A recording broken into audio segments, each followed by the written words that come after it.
Professor Marcus Daxel. Is that how you pronounce your name, Marcus? Oh, absolutely perfect. Thank you. Okay, great, wonderful. So Professor Marcus Daxel wrote this book, I think about 6, 7 years ago, if I remember right.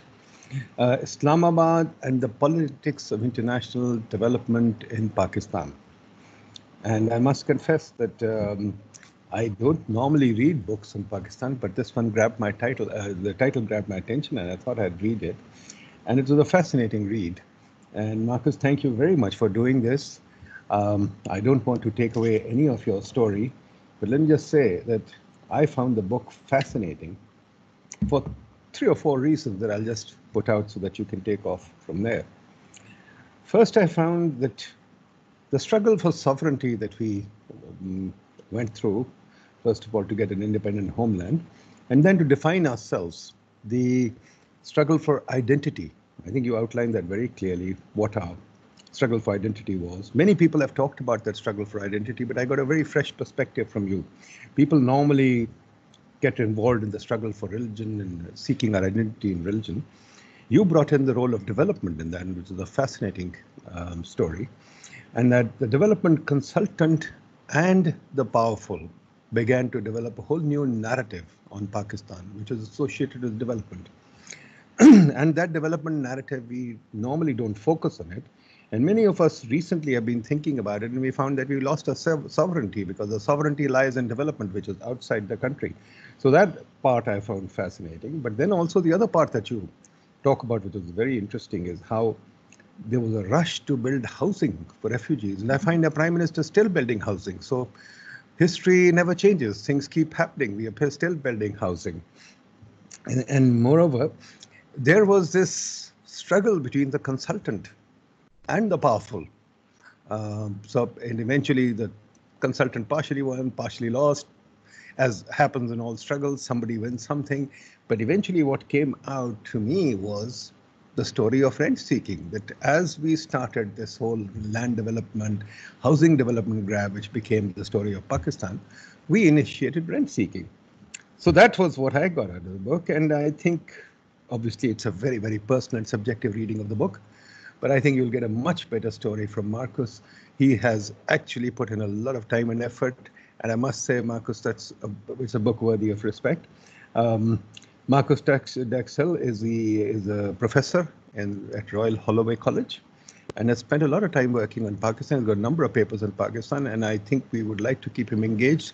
As I told Marcus, I'm putting him on our advisory board, and hopefully we will keep Marcus engaged with PID and help us grow in our research. So with that, Marcus, let me invite you to give us your story on development in Pakistan. Thank you. The floor is yours, Marcus. Yes, thank you. Thank you for your kind introduction. Can everybody hear me properly, I hope? Can you? Is the voice? Okay. Well, first of all, thank you very much for allowing a historian to mingle with you policymakers and development economists, because that's not usually a connection that is made. And what I'm going to say today is very much from the perspective of a historian. So I'm not a development economist, I'm not an urban planner, and I think that's important to make clear right from the start. It's a great honor to be invited by PIDE because of its pedigree and its own role in the history of how development came to Pakistan, and actually something I'm eyeing up for future research projects, the history of PIDE and some of the debates that happened back in 1957. So if I could get access to your archives at some point, I would really appreciate that. And of course, I'm very happy to be involved in any form I can help with your wider activities. What I want to do now, I want to start off with a fairly brief overview of the history that I cover in the book. And then I want to advance 5 arguments or 5 theses, which I think is what I believe you can take away from this whole story of urban reconstruction under Ayub Khan involving C.A. Doxiadis, this enigmatic new development consultant that's at the center stage of my talk. If you could please change the slide. This is the book that Nadeem Saab just referred to. It came out in 2015, and I think there is a CUP India edition that could be available in Pakistan, but I think it's probably more difficult because I don't have a tie-in publisher in Pakistan. That's unfortunately not possible with Cambridge University Press. You've also got my contact details there on this slide. Simply, if you wanted to get back to me on anything, I'm very happy. And I'll bring the same details up again at the end of the talk. Could you change the slide again, please? Okay, so as I said, I would like to start with a fairly short historical overview, followed by the 5 ideas, which I'm listing here and which I will go through one by one. So next slide, please. Okay, I've tried to put together, if you want, a pictorial representation of Doxiadis's career in Pakistan, which is a very, in a way, convoluted story, but also a very fascinating story. C.A. Doxiadis was a Cold Warrior from Greece who had some intelligence connections during the Second World War, then played a very major role in the Greek Civil War against the Soviets, so anti-communist to the core, when he established a relationship with various American and British policymakers. And that allowed him, just in the beginning of the 1950s, to make a transition from urban planner who very much works in the field of refugee rehabilitation and post-war reconstruction in Greece to become an international development consultant. And in many respects, it's a story that has a lot to do with chance, with finding the right people at the right time. He gets involved with the Ford Foundation very early on, as the Ford Foundation is seeking to carve out a role for itself within America's emerging development efforts, which of course are just fledgling in the 1950s and still very ill thought through and so on. So he's very much a man of the first hour. The Ford Foundation then gets him involved with the Harvard Advisory Group, which of course also involved Gus Papanek, so the person you're going to hear from next, and which drafted Pakistan's first 5-year plan. And Doxiadis was responsible for the housing and settlements section within that plan. Otherwise, his early years in Pakistan were quite frustrating. He never managed to land the big project he wanted. He tried to make sense of the country, and I've included 2 images just to give you a glimpse of just how haphazard this trying to learn about a country in the global south from a development consultant's perspective was. And it's quite typical for Doxiadis's way of looking at things. One is an aerial image.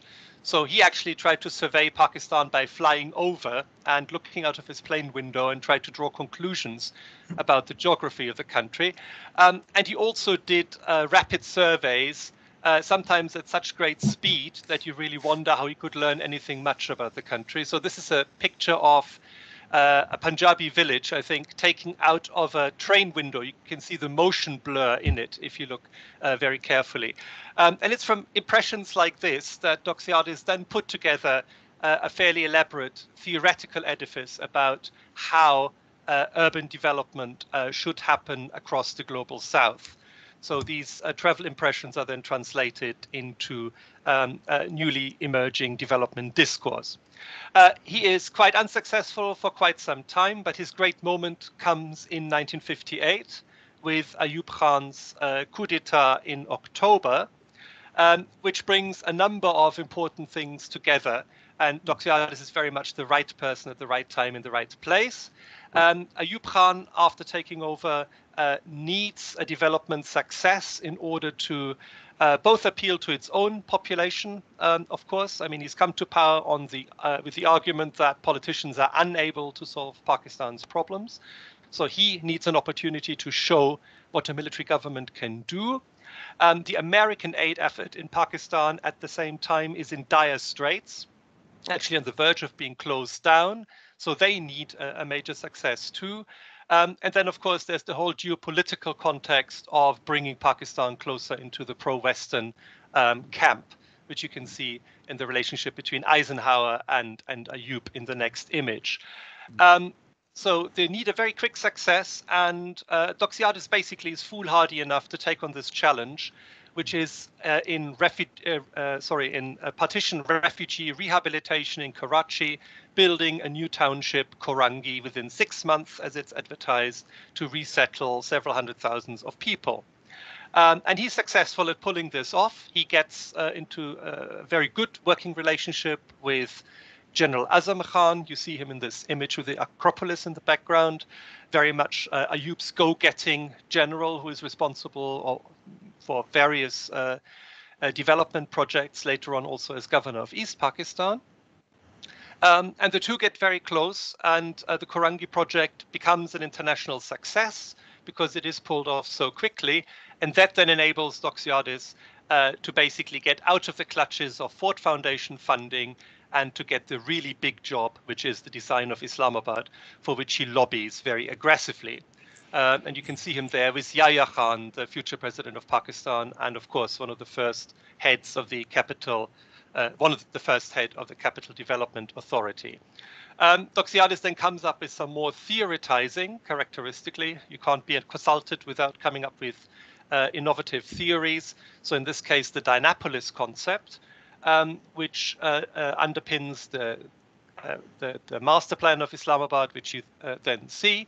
And in the end, you very much get this image of Doxiadis being entirely in charge of urban planning in Pakistan. This wonderful image of him sitting in this little movable platform hovering over a model of Islamabad, which was built in his headquarters in Athens. The image is already quite misleading, though, because by the mid-1960s, Doxiadis' role in the Islamabad project has actually been progressively scaled back, and other architects and figures are also becoming involved. I mean, of course, Pakistani figures like Zahiruddin Khwaja, one of the development architects who has also been involved in other projects, but also other international figures, Sir Robert Matthew, Ponti, and others. So this idea that Doxiadis is the sole father of Islamabad is actually a little bit misleading. So, I mean, this is, in short, the historical overview. I would now like to move on to some more specific points. So could I have a change of slide, please? Okay, my first big point that I get out of this exercise of writing the history of urban reconstruction in Ayub's Pakistan, and which I think is a wider point that we should take away from development history in general, is that development discourse depends on politics and aid much more than it does, or as much as it does on science. If you look at the historical evolution of particular development projects, or also how ideas like, let's say, modernization theory get shaped and form up, you get very much the same effect as if when you take out a magnifying glass and look at a newspaper image. Something that looks quite neat and coherent dissolves into a much messier ground reality. Am I still there? Okay. So there's this very pronounced disconnect, in my view, between the large claims that development consultants and development discourse often make about how we can interfere in shaping the world of the future, and an actual very grubby reality of how consultancy and discourse came about in the first place, which is actually driven very often by opportunism, by very short-term concerns, and very often by chance. And I think you can really see that in Doxiadis' own career. He, as I said, was the right man at the right time at the right place. And his great role in urban reconstruction in Pakistan had very little to do with his ideas and development discourses, and all to do with the fact that he had access to funding, that he was on the right side of geopolitics, of course.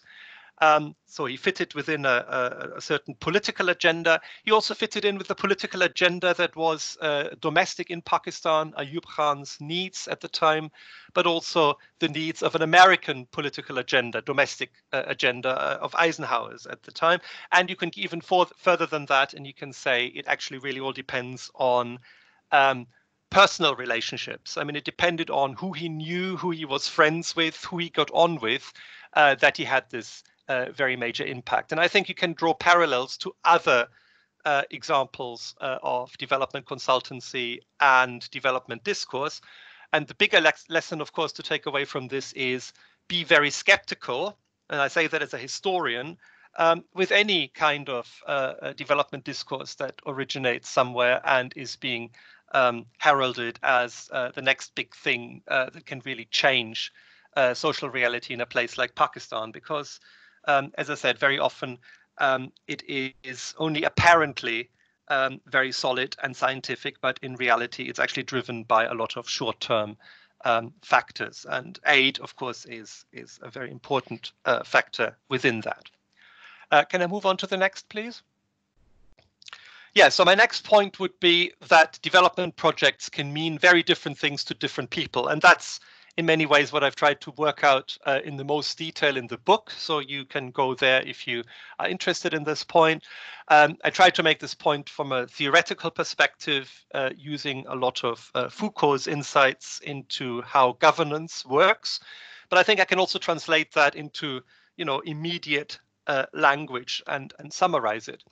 If you look at something like the Korangi project, this spectacular satellite township built in Karachi within 6 months in 1958 to rehouse partition refugees, you can very clearly see that Doxiadis, the consultant, the Americans, the Pakistani government, and of course local residents had very different associations with this project.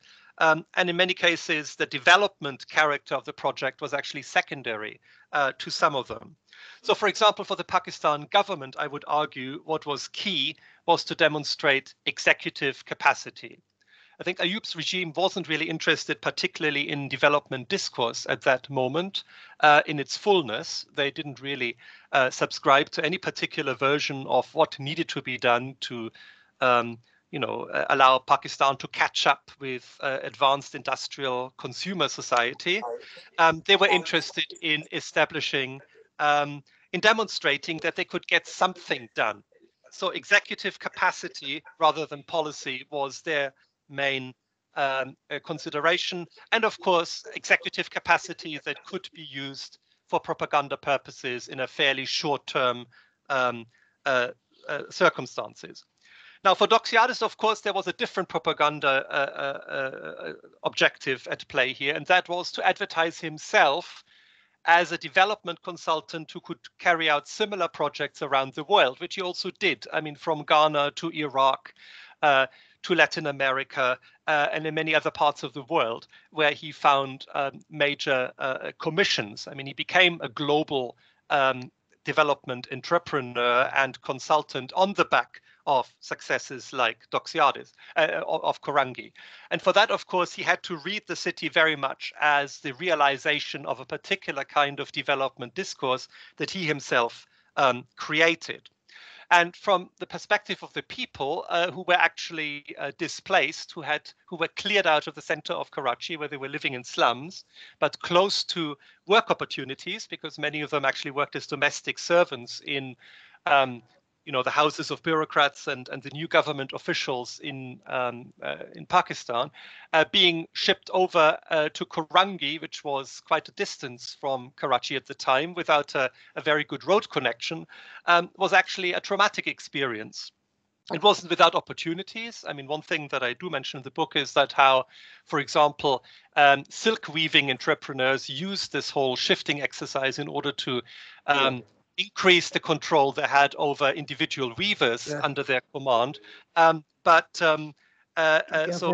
clearly see that development projects can have meanings that are completely different to the ones that are actually on the tin, as it were. And I think particularly for the Pakistan government, it meant something completely different from what it meant for Doxiadis. Can we shift to the next screen, please? Now, this is in many ways one of the most important points I've taken away from all of this. Development is not inevitable. We live in a world, or we just about still live in a world, I should say, where everybody believes in development almost as if it was as natural as the weather or economics or capitalism itself. We can't really think in terms of you can't think about economics and social life without taking some idea of development into account. Whether that will endure is an open question. I think the kind of changes we see now, the rise of China, also things like the current epidemic might actually question that, environmental degradation and other such things. But what is clear is that for the last 70 years, at least, there was a blind belief that development was real, which was shared by policymakers both in the North and in the poor South. And even if there was disagreement about what kind of development was necessary, there was still some agreement that development as such was a self-evident positive goal. Now, if you go back to the 1950s, you begin to realize that actually this certainty was far from natural and actually took some time to be built up. And it was built up by the work of consultants and, of course, backed up by aid. And you can really see that in the material that I studied. So in Doxiadis's own work, you can really see that in the early years, in the early 1950s, he was far from certain what development actually meant. And you can see that there's a lot of artistic freedom going on to do with storytelling, with journalistic and often bad history, which is stitched together in all sorts of ideas. And you can really see that the work of the development consultant was not so much the work of a scientist, but more the work of a visionary artist, which I think is quite interesting. And you see that in Doxiadis's own diaries and policy pronouncements from these early years. And by the time of the end of his involvement with Pakistan, by the mid-1960s, if you look at his output, it all looks like policy documents as we know them, full of figures and stats and a very technical language. So all of this, if you want, creative input that really underpins this whole idea of development is no longer visible. It just appears like a scientific representation of reality. And even more important, what you also see amongst Pakistani policymakers in the 50s is that they did not actually understand the role of their own country in terms of development, i.e. as one country that is one of many around the world who have to undergo a certain historical trajectory to catch up with the advanced West. They looked at their own problems and what needed to be done, often in very different ways. So what you see is, for example, the language of reconstruction. And there's a big difference between reconstruction and development. Reconstruction is essentially a one-off effort to remedy a problem that has been inflicted by some kind of crisis, in this case, partition. Development is a long drawn-out process where for the next decades, you play catch up with a model that sits somewhere else. And I think it's very important to keep those two distinct. So there were many Pakistani politicians, Liaquat Ali Khan as prime minister, but also others, who really very much thought about what Pakistan needed was reconstruction, i.e. Policies that were directly designed to address particular problems, but without having to subscribe to a larger historical vision of catching up with anybody. So one-off efforts. And I think that's a different way and actually quite a fruitful way of thinking about the economic and social needs of a country. And you also see an awareness that things could be different and not have to be couched in terms of development. For example, in the field of Islamic economics, that already started up before partition in the 1930s and 40s. Various writers are involved in that, ranging all the way from Islamists like Maududi to more liberal Islamic modernists writing in Hyderabad and elsewhere. And again, you get a completely different vision of, first of all, what the goals of a good society are. There's a much closer realization that the good society tries to create a happy life as well as a rich life for people. And also a way of looking at things that does not include this reference to development, following this standard trajectory, the standard story that the West has shown to the world first in its own development and which everybody else now has to replicate. And of course, it's also much more specifically geared towards Pakistan as a country, rather than lumping together all countries across the global South, as if there was a single story of development that applies from Venezuela to Argentina to Ghana, to Pakistan, to India, and to Taiwan, which of course is the premise of development thinking as represented by Doxiadis. So there were alternative ways to think about the policy needs of a country like Pakistan that did not involve the idea of development. And it actually took some effort to get this idea of development established in the first place. That's my third big argument. Can I move on, please? Now, development history does not have to be a prison. And that's a larger point, really, about how social scientists and particularly development economists and development consultants use history. Because from a historian's perspective, that's actually, based on a lot of wrong assumptions. And let me just say something that sounds very simple, but is actually very profound in terms of its implications. And that is, the past is past. It is irretrievably gone. We can't revisit things that happened in the past. You can't step into the same river twice. And by extension, you can't replicate or repeat the past that other people have run through, because the circumstances have changed in the meantime. And to see patterns in the past that happen at different times in different places is essentially an act of storytelling. It has nothing to do with what the past actually is. And I think that's very, very important to realize. So, for example, when we say that per capita income in a place like Pakistan is now as small as it was, let's say, in Britain in the 19th century, then we're actually spinning a very large tale that has all sorts of problematic implications. Because 19th century Europe was a place that was incredibly different from where Pakistan is now. It had completely different population size, different technological possibilities, a different relationship to the environment and how much the environment can be exploited, and many, many other differences, of course. So when we measure backwardness, the difference between wealth that exists between the global north and the global south now, in terms of historical difference, we are now where these people were 150 years ago. We're actually introducing a lot of absurd, I would say, mythologizing and storytelling, which isn't very helpful, because once you think about history in that way, you also take all sorts of other assumptions on board, like you have to replicate what brought the West from where they were in the 19th century to where they are today, which I think wouldn't be the right conclusion.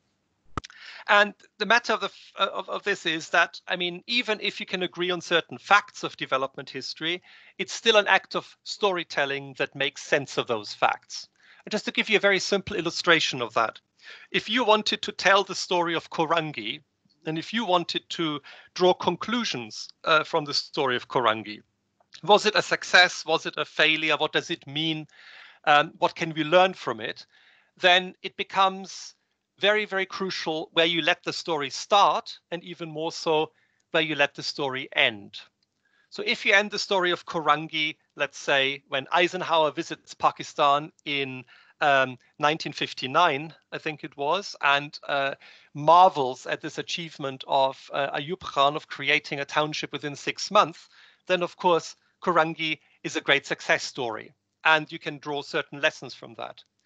If you tell the story of Korangi and let it end in, let's say, 1962, when funding was cut off and the government cut the whole scheme and the whole project loose for people to fend for themselves, you would probably draw very different conclusions from the same facts, and you would probably judge the story of Korangi as a failure. And again, if you look back at it in the 1980s or 1990s, after People's Initiative and People's Agency had probably transformed different parts of Korangi in different ways without much government interference, you would again draw a different conclusion from this. So the use of history and learning from history is actually a very, very problematic thing. And I think we should be very careful not to fall into the trap of just running with a story. We all love telling stories about things. Stories explain to us who we are. They establish causality. They allow us to say, because of this, that happens. But we should always remind ourselves that they can change. If you shift the endpoint of a story, you shift the meaning of a story. And with it, of course, the kind of lesson that a story is meant to tell and which we try to derive from history. And it's for this reason that I'm actually very skeptical of this idea of path dependency that social scientists very often use when they talk about the uses of history, because it assumes that there are facts in the past that tell their own story and which we can analyze, like we can analyze other things, and which in a way are a given. And I tried to explain to you that I don't really think that this is the case, because history doesn't work that way. History doesn't repeat itself. History doesn't allow the isolation of cause and effect in a very straightforward manner, because there's so many unintended consequences, so many factors to put in. And finally, history doesn't exist in itself. It's always a story that people tell about the past. And even if you tell your story on the basis of facts, you still have to decide where you want the story to begin and where the story to end. And choosing that has a huge impact on what the story actually means. So in other words, I don't believe that development history, as it's often been used by development science, development discourse, and also by policymakers, is a very good idea. But I still do believe, I'm a historian after all, that history can contribute something to the debate. And for me, that something is actually to demystify what happened in the past by opening up the different possibilities that were not taken in the past, that were missed. And also by showing, precisely as I was trying to do in Doxiadis' case, that a lot of what looks so self-evident in hindsight, so inevitable in hindsight, was anything but if you really look at the grubby details at the time. And that then allows you to actually challenge foreign consultants who come in and say, well, history teaches us that you have to do this and you have to draw certain lessons from history. And you can say, well, actually, your history is probably not entirely straight and could be unpacked and opened up to questioning. So I think history can imprison if you use it in a way that assumes that you can learn from history in a straightforward manner, if you operate with terms like path dependency. But it can also be liberating if you use it to really show that historical events are contingent, that they could have been different, that things could have been very different, that different options were available that were not taken at the time and which are now forgotten. And in a way that also leads me to my bigger point, which is that I really think that the idea of development may not be particularly helpful to think about policymaking in the global south. This doesn't mean that I'm anti-development in the sense that I want people to go back to, I don't know, a pre-industrial, romanticized pre-industrial past in a village community without modern amenities. That's not my point at all, and I should make that very clear. What I do want to say, though, is that any policy that wants to improve economic or social life, and of course we make choices of that nature in the rich North as well. We have an economic policy, we have a social policy, should simply be based on what are your policy objectives, and then an open discussion of how these objectives can best be achieved without any reference that you have to fit in with larger developments elsewhere, and without making any recourse to this idea of development, that you are on a path to somewhere that's somehow something to do with catching up with what other countries have already done or learning from other countries. Rather, just approach policymaking as an open slate and think very hard, what are your objectives and how can you achieve these objectives? Because that's precisely how economic policy and social policy is made in the global North. We don't think about development when we take our economic decisions. and why can't you do precisely the same? Why do you have to be caught up in this mythology of development? And that brings me to my last point, which is really very short, and that is that even if history can be a liberator and have a lot of critical potential, it is still, and that's a bit difficult. Please, voice is not clear. Sorry. Voice is not clear. Can you not hear me now? There is an echo of sorts. Can you just? Can you hear me now? Is it better? There's some sort of a disturbance. Anyways, go ahead. Just my last really, which is even though I'm very critical of the use of history, I have to acknowledge that history is a great communicator. So if you guys talk to policymakers, telling them a story, a historical story, is probably sometimes the best way of putting your point across, because we are so much caught up in the use of history and the way how we think about things. But I leave it at that, and I've probably gone over time already, and I'm waiting for questions. So thank you. Thank you very much, Marcus. Thank you. That was a very, good summary of your book and good summary of your thoughts. I think lots of things that you couldn't cover, obviously, because it is a deep research and there's lots of stuff that we can learn, but we'll get to that. I'll reserve what I have to say, but let me first hear from Hafizullah, who's one of our discussants. Hafiz Saab, will you please make your... And unmute my mic. Can you hear me, sir? Yeah, go ahead. Go ahead, Hafiz Saab. Thank you very much, sir. And thank you, Marcus. I think you may not remember or not, but we had hosted you at the Questioning South Asia conference at Habib, and it's good to see you and engage with you. Yes, again. Yes, you look familiar. Sorry, I haven't. Yes. So it's great to engage with your work. I think I will keep my remarks brief. I think, first of all, this idea of development that many of our development practitioners have as this catching up exercise, this is something that, that we need to disabuse ourselves of. We are still following it with CPAC and other, such initiatives. And as, historian Dipesh Chakrabarty has famously remarked, countries in the global south arrive at the platform of progress when the train has already left, So, we keep, doing it again and again, in this act of playing catch up.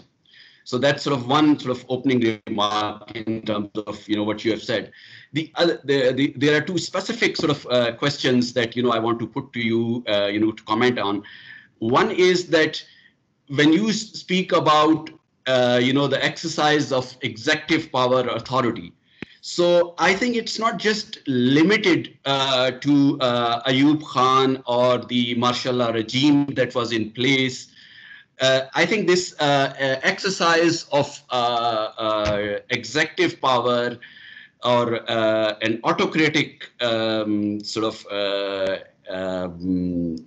influence is actually a necessary and fundamental requirement for any exercise that has been taken place. It's an integral feature, historical feature of any exercise in master planning or in implementing large-scale infrastructure development projects, whether in the housing or in the transportation sector, etc., etc.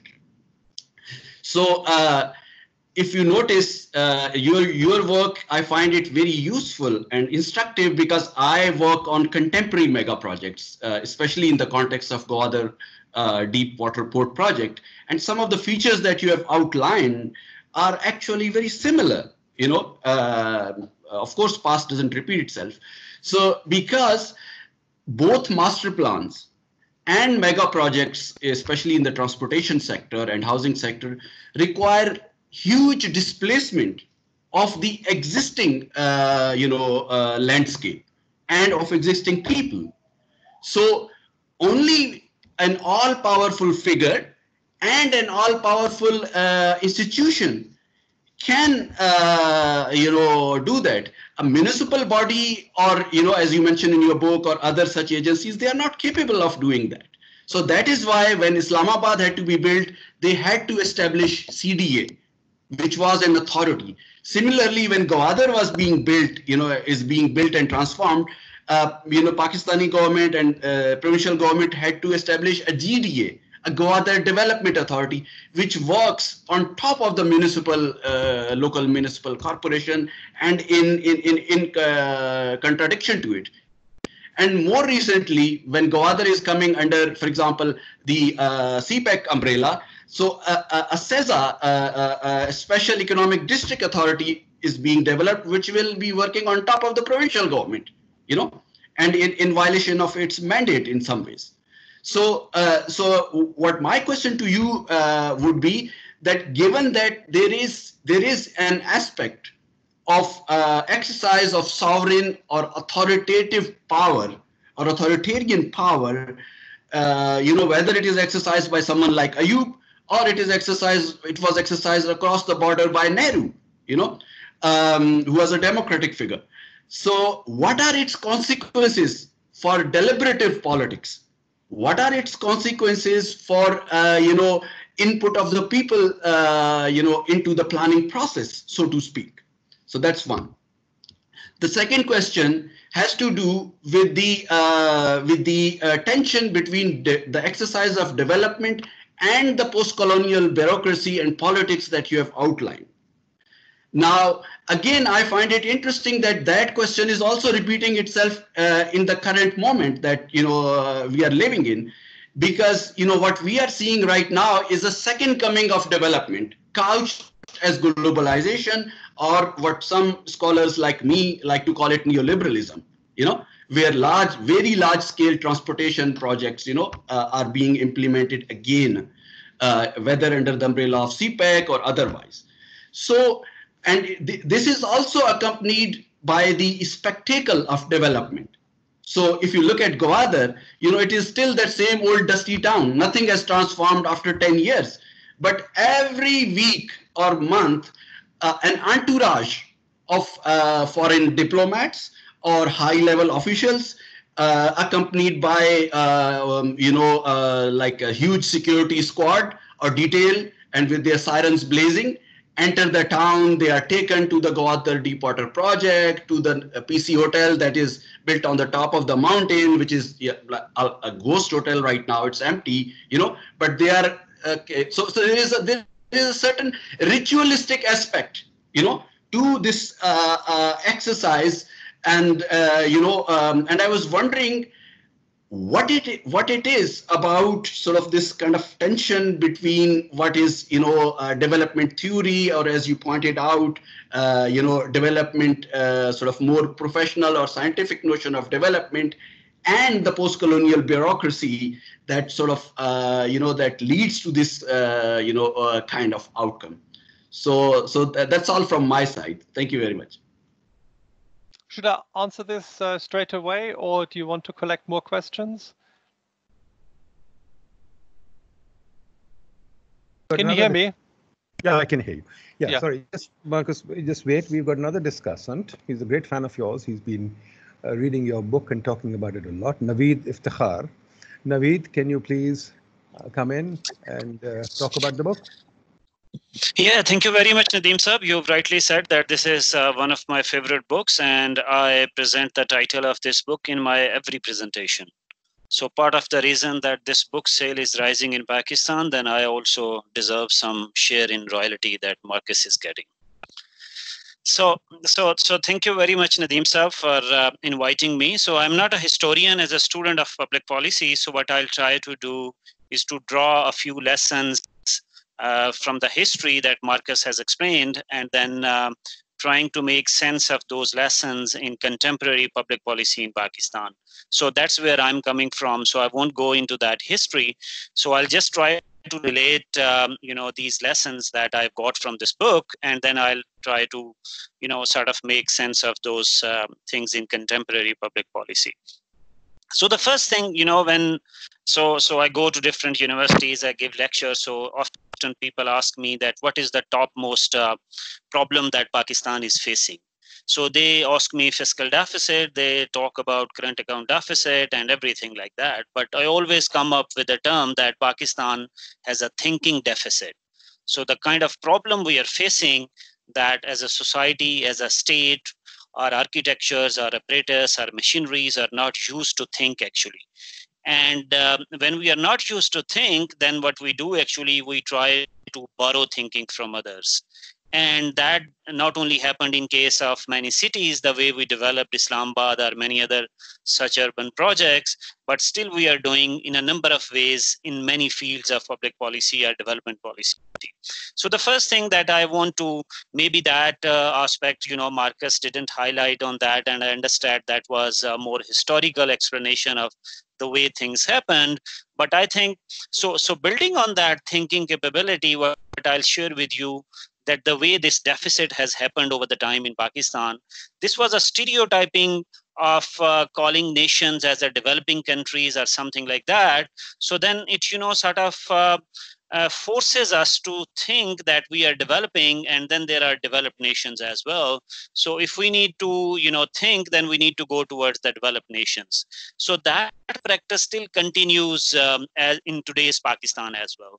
Not only in the urban development field, if I don't know if many of you know that there are so many master plans being developed right now of many cities, and many of such master plans are being developed by foreign consulting firms actually, even as of today. So despite having that capability, we have our universities, we have our professionals, engineers, and everyone, but still we need to rely on those, companies. So here what I see that, when I say that, it doesn't mean that we shouldn't get advice from foreign consultants. The way I think it is that, if we have a deficit of thinking capability, then really the government and the state does not have absorptive capacity to make sense of what advice is coming from such, foreign consultants as well. So that's something that's pivotal, I think, where we need to understand the contemporary thing. And I think this, when I was saying that this was the stereotyping and we were compelled to think like that we can't think actually. So I think this was nicely explained in a couple of sentences that Marcus has written in the page 26, that it's an interesting one, that Pakistan was not born as a developing nation. It became a developing nation only through its encounter with an army of experts and funding bodies, new international alliances and policy practices that all prescribe or facilitated a certain new way of making sense of the world. So that process that, happened with Doxiadis, and being a student of public policy and economics, we are all familiar with the Harvard Advisory Group. So in one or the other way, that Harvard Advisory Group that has transformed into even, that I think Harvard owes to Pakistan actually, because Harvard Advisory Group, the kind of fame they got from Pakistan, and now they have become a global center. They have a fancy name of evidence something, and still in one or the other way, so there is still that narrative that they'll think for us. So even today, what the thinking deficit we had in 60s, that thinking deficit continues to prevail in Pakistan. So that's my finding from the book. And I'll also, that's not a question, but an observation that I'll try. I'll request Marcus to have a comment on this observation. Thank you. Great. Thank you, Naveed. Thank you very much. Okay, folks, let's. I'll come back. Should I respond to that first and then have another round of? Okay, go ahead. Why don't you do that? Is that because? Before you do that, let me also raise a couple of points that I think should be worth thinking about. Marcus, I think you raise. You've gone into this Foucauldian discourse, which is very important, worth thinking about. You haven't talked about it, but fair enough. That's a complex subject. But one thing that I found interesting in building on what Naveed said also, and which I've marveled at all my life, I've been writing about it for 30 years, that there's no discourse in Pakistan. And that discourse is totally controlled by outsiders. In some sense, we have given up our sovereignty of discourse. Forget the other sovereignty, but the sovereignty of discourse has been given up to the consultant. And now those consultants have multiplied. There's a huge number of them. It's not just Doxiadis. There's about 50 international agencies that are sitting in Islamabad who actually take up all policy thinking space. There's no way. Like, for example, now the COVID has happened, and it's the government is relying on reports from those agencies for things to do with COVID. But I want you to talk about this, what Naveed called thinking deficit, I called the crowding out. The local intellectual has been crowded out by the large amount of consultants that's available. What I found in your book was fascinating, that a consultant who comes in, does an aerial survey, does a quick survey with photographs and various things, which you describe very well, but it still happens. It happens every day. World Bank sends in consultants, they make a report, big, thick report, gets a huge amount of publicity. We just had 2 reports recently. UNICEF had a report, everybody has a report, and our government is running after them. So there's a huge deficit. I got a call from IBA Karachi yesterday saying, hey, we want to talk about this because now, for example, they've started a Karachi something or the other, and UNDP is doing it. SDGs, UNDP is doing it. There's no local university doing it. We've built 200 universities. But talk about this. You mention it, but you don't develop it, obviously, that in India, the story was different. Nehru did not allow the foreign consultant in. And the local thinkers like Mahalanobis, etc., took a major chunk of that. Do you see a pattern here in development thinking or not? The second thing that I want to talk about also, which is also very important, is I found that in your description of Islamabad, Kurangi, etc., there was a huge amount of allotments. There was no use of market mechanisms to do anything. There was no use made of trying to sell the land or sell the property.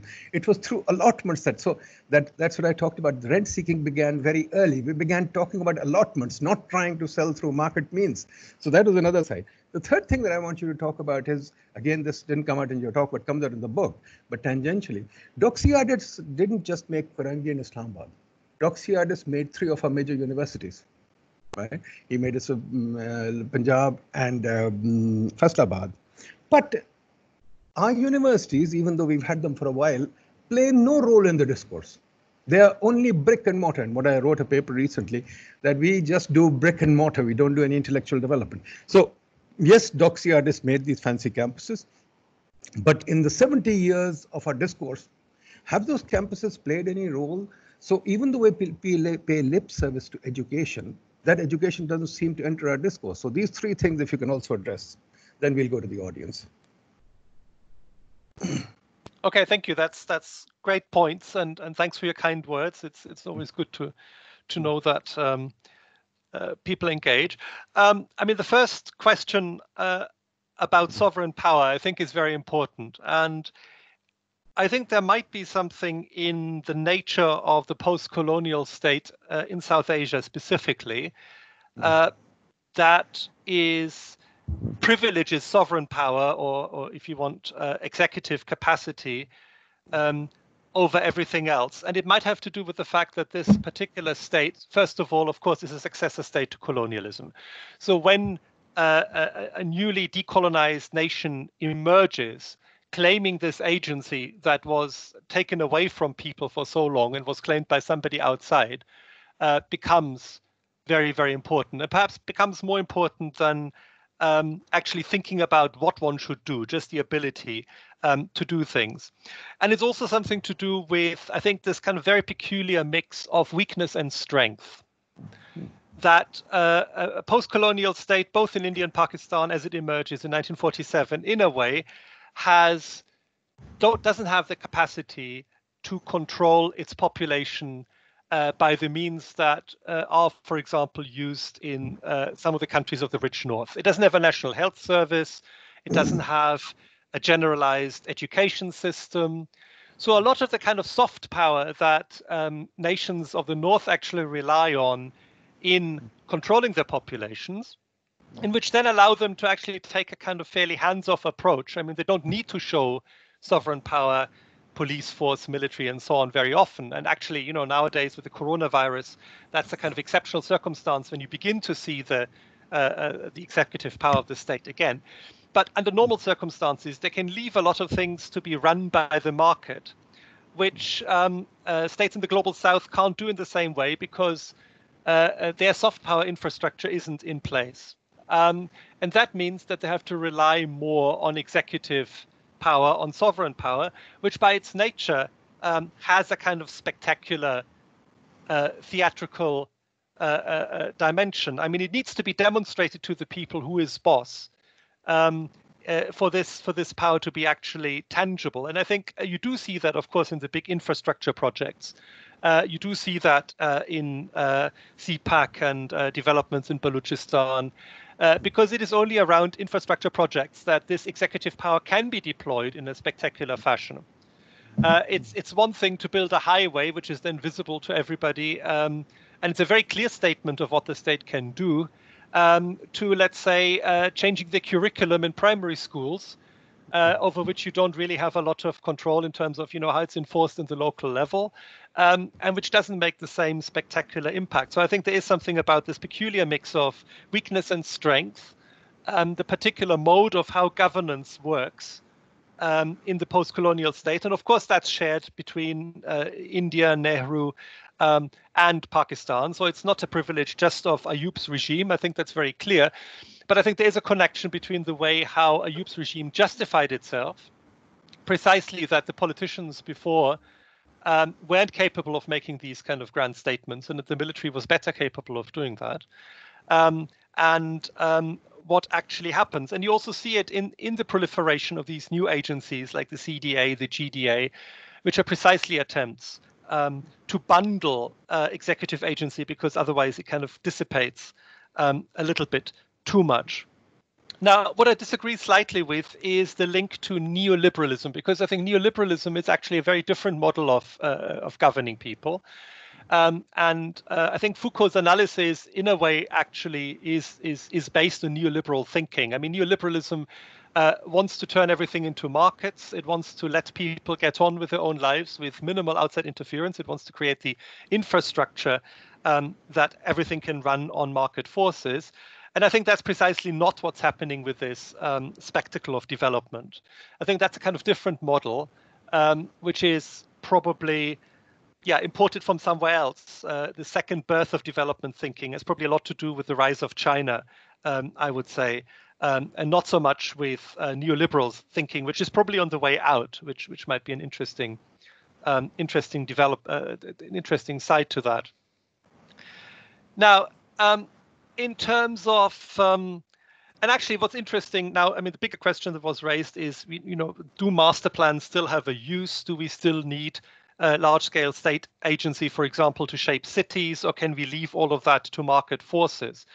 And what's interesting is that Doxiadis himself actually had some very subtle and interesting things to say about this. I mean, the irony is he never really came in as the kind of consultant who wanted to impose big projects, although all of his projects ended up being imposed.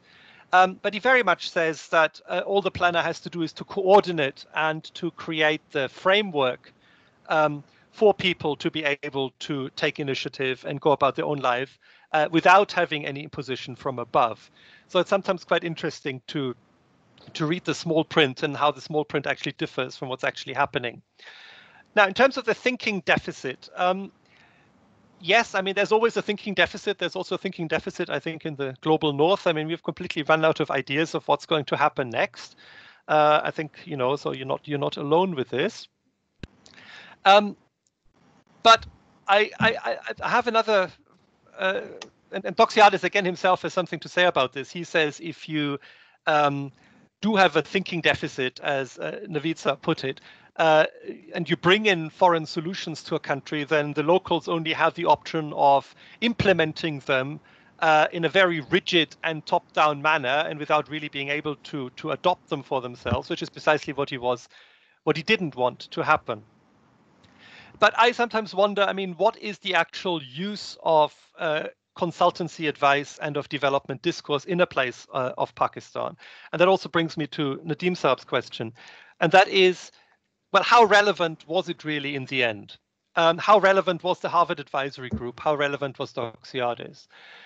Because one of the startling observations I would make about their historical experience is that they were invited in by successive Pakistani governments. Yes, they were funded by aid, but they were also siloed off in places where they couldn't really influence policy very easily. So if you look at Harvard Advisory Group, for example, they have a lot of freedom. They basically draft Pakistan's first 5-year plan, but Pakistan's first 5-year plan is next to irrelevant to actual economic policy making. And you could make a similar argument about Doxiadis. He comes up with the Dynapolis concept for Islamabad, which actually has no real traction or relevance to how Islamabad then develops later on. So I wonder, I mean, is there something like an ornamental use of international development discourse, an ornamental use of consultants, which of course is also something we see in economic life back here in Britain, when a company hires consultancies to tell a nice story, take responsibility for some policy options that they don't want to spell out, but which doesn't really affect what people actually do in a major way. And I wonder whether there's a different story of development to be found if we actually look at the thinking of bureaucrats on the ground who haven't written policy papers, who are not very articulate, perhaps, in the way how they engage with the outside world, but which are still running and who are still running the country. And that's a kind of gap in my own research. I simply don't know. Maybe you know more about that. But I can't escape this feeling that it's not the case that Pakistan is simply flooded by outside development expertise. Yes, it is in a way. It is flooded by that. But that expertise doesn't necessarily translate. Yes, the foreign consultants come in, they make tons of money, they do very well out of that personally, but do they actually really change anything, is my question. So where does it actually really sit? So would be one of my questions here. The crowding out, I do agree with, and I did refer to Islamic economics as one of those forgotten alternatives, which doesn't mean that I'm endorsing it in any way, but simply that there are alternatives that have been crowded out. Now, finally, the rent-seeking and market mechanism, when it came to allotment of land rather than sale of land and things like that. That's actually a very interesting point, because that was something that wasn't Doxiadis' idea, that wasn't the idea of the foreign consultant, that was very much the idea of the local military regime, for the simple reason that they wanted to maintain a politics of patronage. So the rent-seeking doesn't come in this particular context through the foreign consultant. In fact, you know, Doxiadis had very different ideas about that. I mean, he thought that people should self-build on plots, that there shouldn't be a big difference in plot sizes, for example, between rich and poor and so on. But this was actually directly changed under the influence of Ayub's government. Because, and again relates back to the first point, because they see state governance being exercised through things like patronage and allocating loyal land to loyal politicians and bureaucrats. And of course, if you have a sales system, then that would be disrupted. So I don't think that's entirely the fault of the outside consultant. It's rather the interplay between the foreign consultant and local governmental structures. And yes, with the universities, I think you know better. You're representative of Pakistani universities. You know what's going on in terms of thinking. You're of course right. Punjab University was planned and built by Doxiadis in terms of its bricks and mortar structure. So I agree with a lot of what you've said, but I think with some things, I would say that there are further dislocations and anomalies here. And the most important, I would say, is this weird disconnect between the consultant and actual policy making, which makes me wonder whether this is just a big show that is aid funded and which goes on and which might have some perverse impact on the ground here and there, but which is not something that is actually really shaping things on the ground. It may prevent your own thinking, and it may prevent you, locally grown experts who actually know the country much better than those foreign consultants, from being able to get a voice in the public sphere. That I buy, that part of the problem. But to what extent it really drives policy, I don't know. And I think you probably know better, so I would really like to turn the question around and hear what you have to say about that. Thank you. Thank you very much. Now let me bring in the rest of the audience, people who want to, I'm sure they have a lot of questions, they have a lot of ideas. So anybody who wants to take the first sort of... Ji Nadeem, can I ask? Go ahead, Jim, go ahead. Marcus, this is Farooq.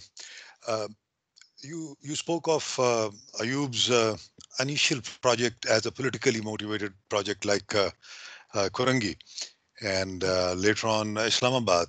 But his 10 years tenure or 9 years tenure is known as golden era for Pakistan. From the developmental economics point of view, I would like to have your comment. Okay, great. Anybody else? Marcus, let us collect a few questions. And anybody else, folks?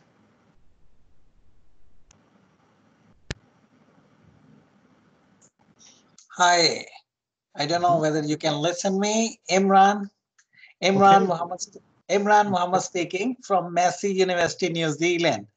Go ahead. Yeah, I really enjoyed your presentation and just want to say that your work, I'm also teaching some of your work as well here at Massey, New Zealand. So thanks for the presentation. Just want to say that because I'm an urban planning academic and urban planner, trained as an urban planner, and the Islamabad is a very much an urban planning project. Okay, it's a very top-down, technical, rational kind of a urban planning. And in Pakistan, all the urban planners take it like a Bible. Okay, and as an ideal one, I myself grew up in Islamabad as well.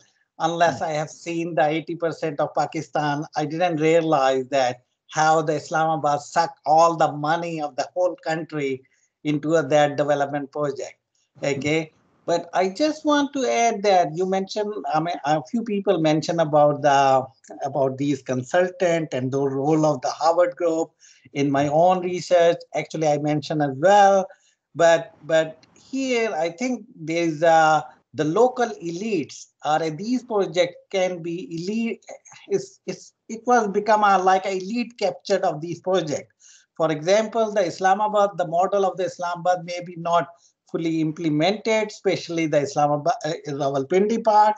But these ideas were so sucked that later on our defense housing scheme and the barrier town are a low density housing actually inspired from this Islamabad planning. Good point. And the same way, like, I mean, these thinking was so embedded that the first Lahore master plan was basically the same aid, same consultant in 1960s. Okay, they prepared the master plan for Lahore. And at that time, actually, they proposed the 8-lane wide Lahore ring road. Okay, and all these great separated sections and things as well. And it was not implemented by then, but just the last few years, we have implemented actually. Okay, after 50, 60 years. So we are really, really stuck.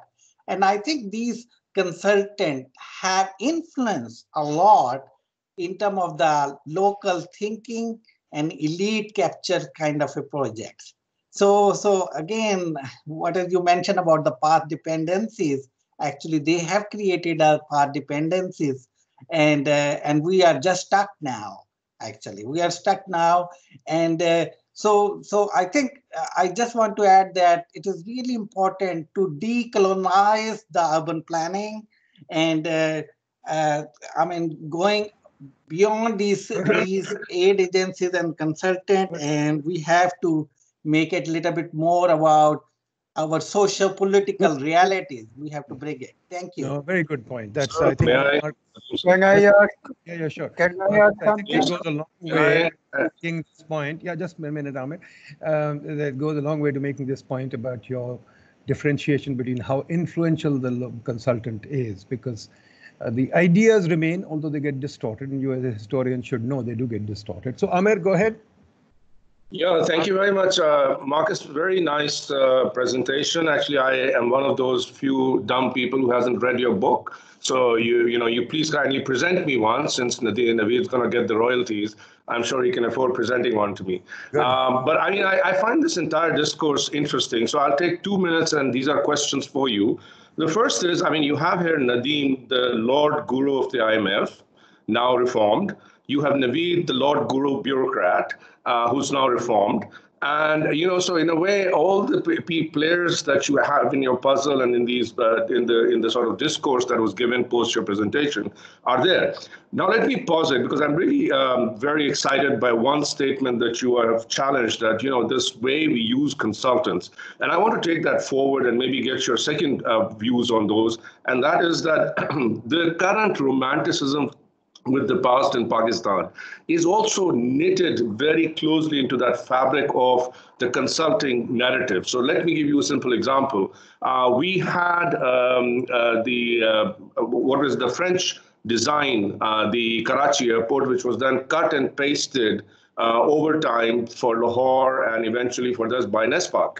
We had the Oxidus plan here, which is then cut and pasted for many other planning exercises, of which some I have been a part of, unfortunately, in the late 90s when I was in the World Bank.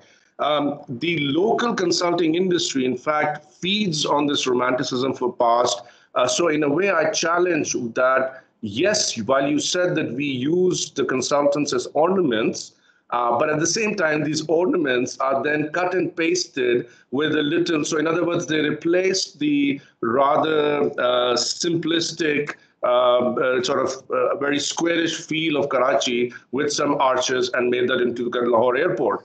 And the government paid a lot of money for it. So in many ways, I think there is this romanticism that follows from, so I hardly think they become not useful or they're not utilized, but yes, they end up becoming kind of these romantic symbols. Now, the other thing which I did not see a lot of thought about in the discourse as well as in your presentation is that when we talk of history and then when we say, okay, there's a historic timeline that led to certain things, and I very much like your point about where we start and where we end, but do we not think that at some point the evolution of what is possible, which is I call the art of the possible, in terms of technology, in terms of science, and the evolution of what we want, so in other words, the democratization, the actual democratization of societies through media, not by enforced democracy, which is a sham, but let's say the democratization of societies through media, how, I mean, was this not going to uproot this central planning anyway? So in other words, the exertion of power that you talk about is already getting into a century of democratization through, for example, things like we are doing now. There's this whole media. So I'll stop there. Thank you. Yes. Anybody else? G? Here, Parvez Tahir. G, PT, go ahead. Well, let me endorse Imran first. You know, there's some romanticism about those who built Kalbela Dam and those who built Mangla Dam. That kind of talk goes on among the consultants even today.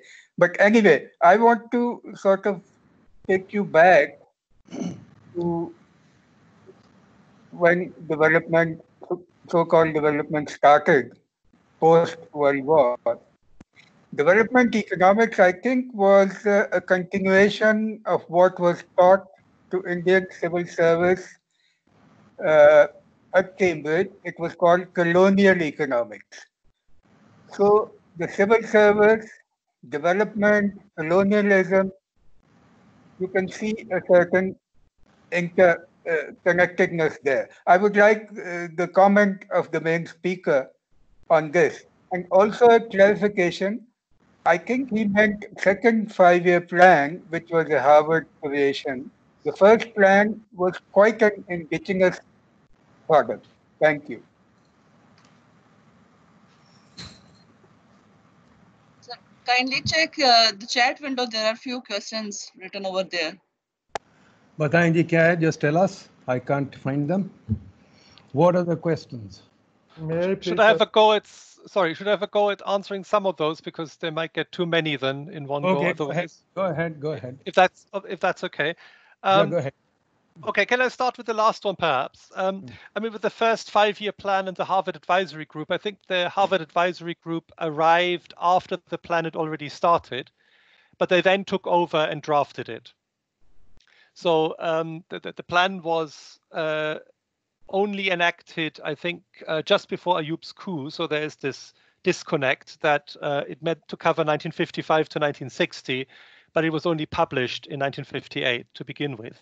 But it was actually written by the Harvard Advisory Group. So the section on housings and settlements in the plan is entirely written by Doxiadis. There isn't any local input at all in it. But your question about colonial economics, I think, is really interesting and important, because people always raise this question: to what extent is development a continuation of colonial ways of thinking and colonial economic thinking? I think to a certain extent it is, because they both subscribe to the idea that the West sets the pattern of history and others follow. So that's common, I think, to both development and colonial ideology. But I think there's also differences. And I think one of the big differences, particularly in the 1950s, is that colonial economics still was predicated on gradual and slow change, whereas the new development economics that you get developing with modernization theory in particular actually emphasizes speed. They really think that the catch-up can happen very, very quickly, and they have ideas like takeoff and so on. I think colonial economics is much more cautious about the ability of countries in the South to really take charge of their situation and make this big jump. So I think there are some differences in how they operate, but there's connections, particularly in the case of Britain, of course. But you also get a lot of American ideas coming in, so that changes things slightly. Okay, some of the other points. I mean, Ayub as a golden age. Again, it depends on where you kind of put an end to the story. Of course, you could argue that Ayub's second 5-year plan, I mean, Pakistan's second 5-year plan is spectacularly successful for a couple of years. But then towards the end of the 60s already, you get massive opposition building up against Ayub Khan, which actually chased him from power and led to the collapse with East Pakistan and so on eventually. So I'm a bit skeptical of this notion of the holy of Ayub Khan's period as a golden age, and I think more historical study will probably also bring out a lot more problems. It has something to do perhaps with the fact that a lot of the people today, if you're a middle-class Pakistani, were young in the 1960s, you probably experienced that time as a particularly good, a nice period. But I'm not sure whether it was good for everyone. So that's about the Ayub thing. Now, the gentleman from New Zealand, I think that was a really, I forgot the name, sorry, but a really good question. What strikes me, though, is that there isn't a direct line, I think, between the Islamabad plan that Doxiadis put out and things like Bahria Town and low-density housing that we see now rolled out across Pakistan. Doxiadis wanted to build poor housing, and he rejected radical vertical solutions because he looked at experiences in the 1950s and 60s, Le Corbusier and these kind of large council blocks, and he saw problems with them. He thought that they wouldn't make very good homes. But it wasn't low-density housing on American lines, for example. So I think the culprit for this low-density obsession in Pakistan is older than Doxiadis and is older than the development thought of the 1950s and 60s. This goes back to British colonial ideas about big bungalows in one canal plots or two canal plots, which you actually see in the planning of New Delhi, I think is the real origin of this. And I would actually read it, again, slightly differently. I wouldn't say that it was the fault of the foreign consultant in this particular case, but it was a case where the local government actually was used to certain ideas about housing and urban development, which were colonial in nature, and basically used the consultant as an ornamental extra. Also in the way how the consultant's wisdom was actually used. For example, again, this issue of allocating plots, having very large plots rather than small plots that could be bought. And just to highlight that, I mean, the Lahore master plan was not a Doxiadis work. It was actually carried out by a different engineering bureau. But the fact that we can talk about the Islamabad plan, the Korangi plan, the Lahore plan, all of these plans as if they were one and the same, despite having been carried out by different consultants, in my mind, again shows that the actual discursive input of the consultants was actually secondary, and was utilized in a way that was suitable for local government and the needs of local government or national government in this case. So I think the common denominator is Ayub's regime here, and it's not actually the foreign consultant, which again leads me back to this question of ornamental use. And then finally, of course, the point about Karachi Airport, I totally take that. But airports, I think, are slightly extraordinary buildings because they're, I mean, highly visible. They're very much the shop window to the outside world. So I don't know to what extent one can extrapolate. And the bigger question of, you know, what should city development be based on market forces, or should it be based on top-down planning, is really one that I can't answer. I think we need an urban planner to answer that, but I would suspect that market forces alone are probably not capable of ordering Pakistani cities in a way that would create very good living spaces, that there would have to be some input, but it has to be imposed and top down. It's a different manner. Maybe there's a different way of planning that still maintains some coordinating function, doesn't leave it entirely to market forces, but finds a kind of nice medium there. And of course, democracy is very, very much important in driving things forward. And for me, rejecting development as a concept is very much about bringing back democracy and actually saying, well, let's have a conversation about what we want. Let's not be encumbered by what other people have done, but let's find out what we want, and then let's find the best way of achieving that. Great. Okay. Anybody else, folks? Okay. Here's a question from here is a question from Manzoor Somro. He is from ECO Science Foundation. His question is, how important is the inclusion of history, including developmental history, in the curricula of schools and universities, especially in science and technology, engineering for sustainable development and societies? Okay. Any other question, Nabila? That's it? Yes, we have another one. Go ahead. Our budget spending. Sorry? Take a second. Let Nabila read the question, then you can come in. Nabila, go ahead. We have another one from Ms. Fawzia Malik. Saying what? Yeah, she's asking about suggestions for some model focusing on that we should not rely or depend on others for development of our own locality, regions, and country even. Okay. Okay. Good. Manzoor Sahab, did you have a question? Did anybody else have a question? Yeah. Yes. Somebody was speaking that I. Kaun ji, bataiye. Ji, Manzoor Sahab, please go ahead. Okay. I made a point, but just to repeat it again. You know, I was adding on to what Marcus just said, that, you know, sometimes we use the consultants as our mental extra. That's what I think the word he used. We look at our overall spending in Pakistan. You know, we determine our own priorities. Most of it goes to defense or subsidies. Very little left for social sectors or development.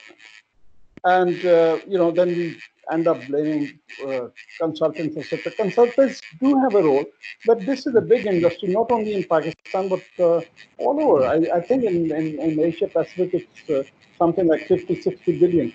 So, you know, perhaps consultants can be blamed, but it's more to do with our own selves. That's all. Thank you.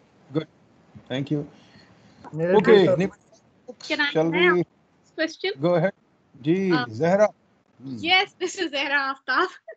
I wanted to ask a question. I wanted this book that I read years back, but it was by Nicholas van de Waal, where he says that state elite forms a neo-patrimonialism kind of a relationship with the foreign consultant.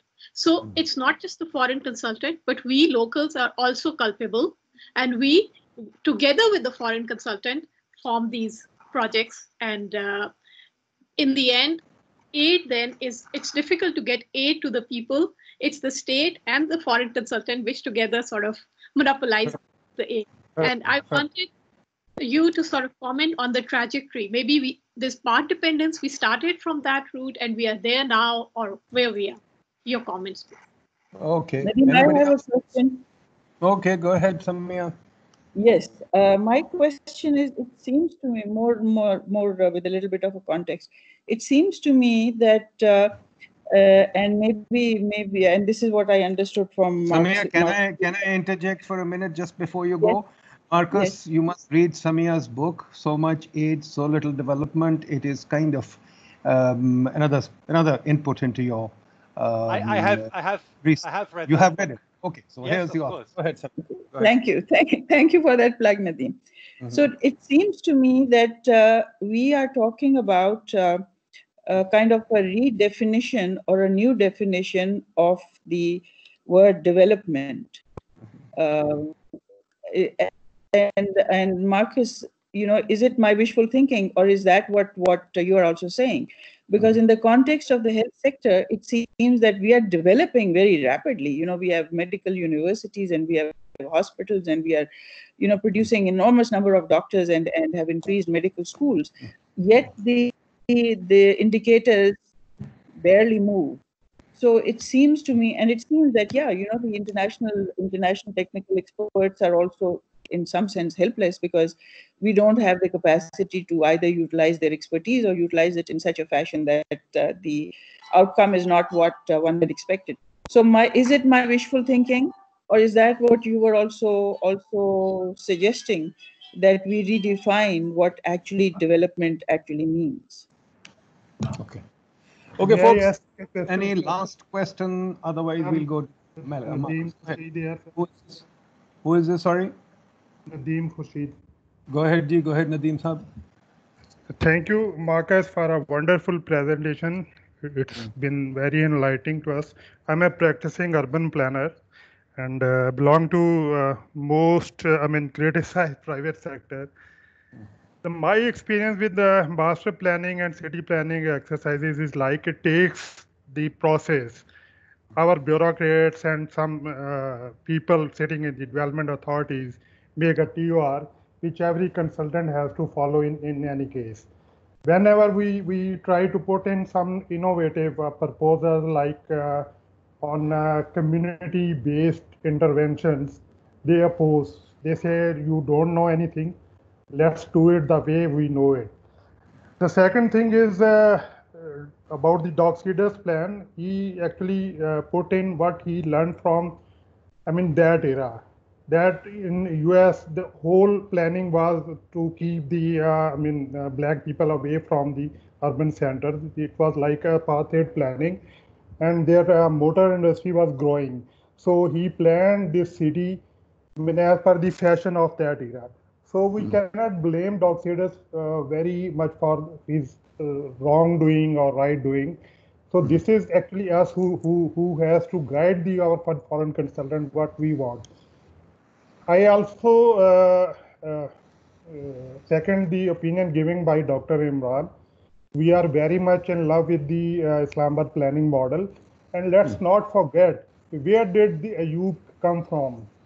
We don't even have a single part who is influencing our policy and development domain. These are not only politicians and bureaucrats. There are multi-bureaucracy that is also, putting in their projects. Lahore Ring Road, Barrier, DHs are their brainchilds. So that is from my side. Thank you very much. Okay. Great. Thank you. Okay, Marcus, go ahead. The floor is yours. Thank you. I think, was it Noman who asked the last question?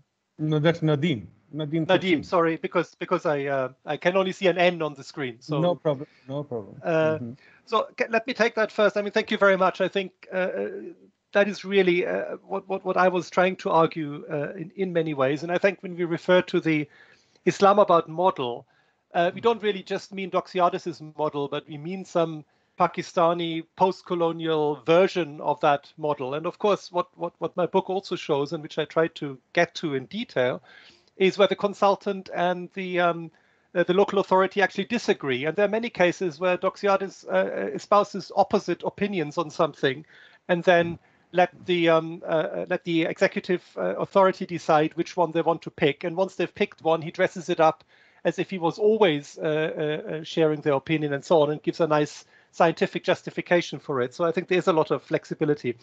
On the apartheid and keeping blacks out of towns model, again, that's not really Doxiadis, and I know that because he has actually built a city outside Philadelphia, Eastwick, where he integrated blacks and whites, and that was one of the reasons why the city was not successful, because white middle class people didn't want to move there.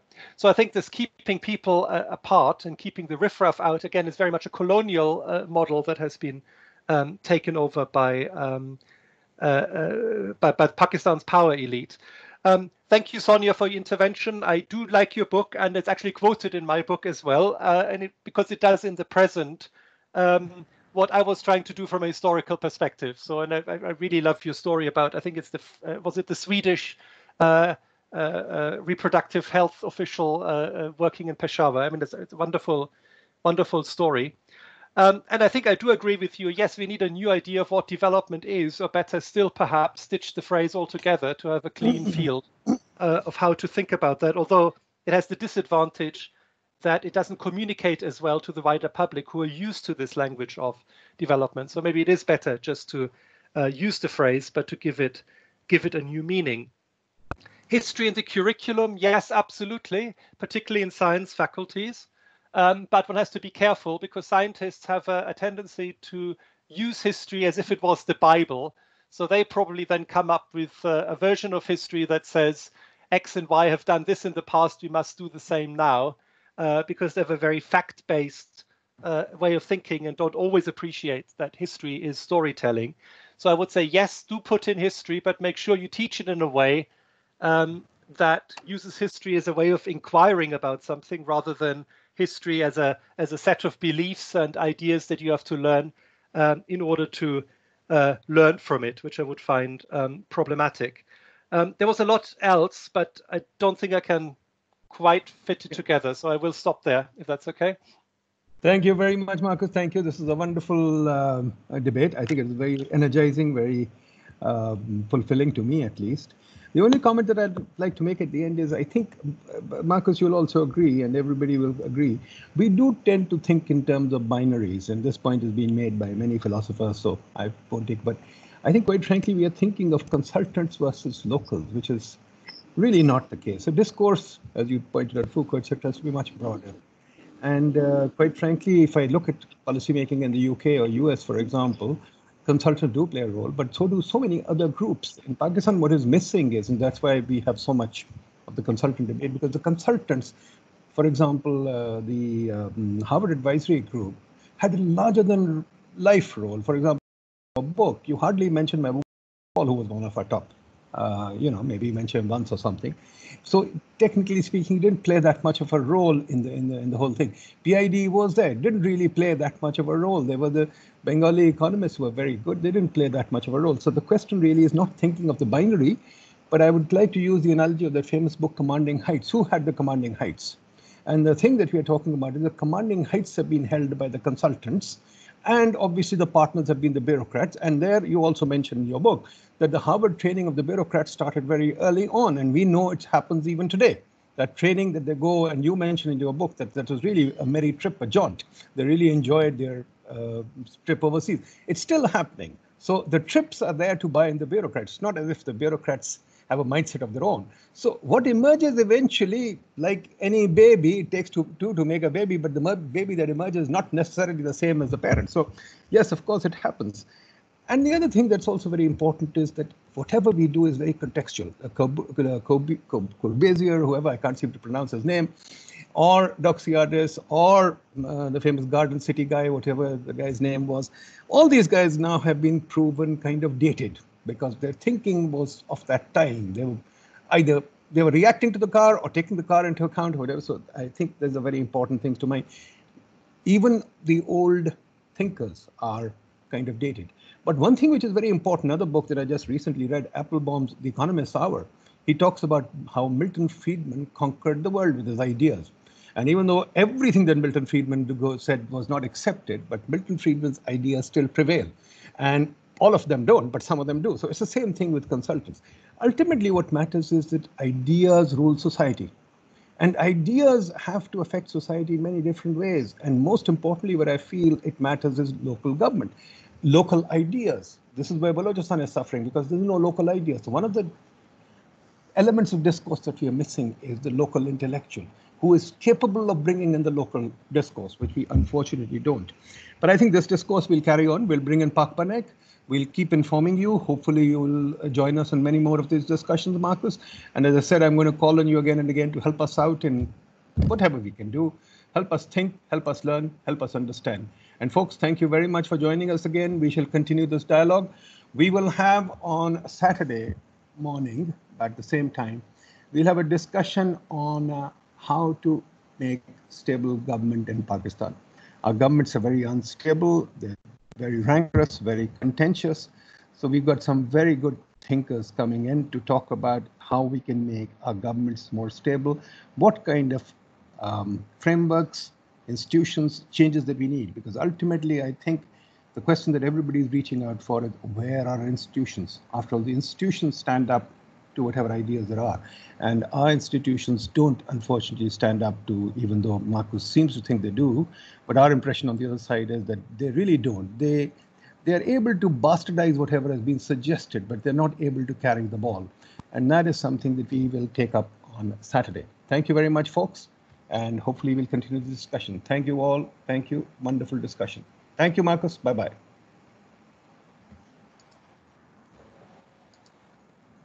Mm.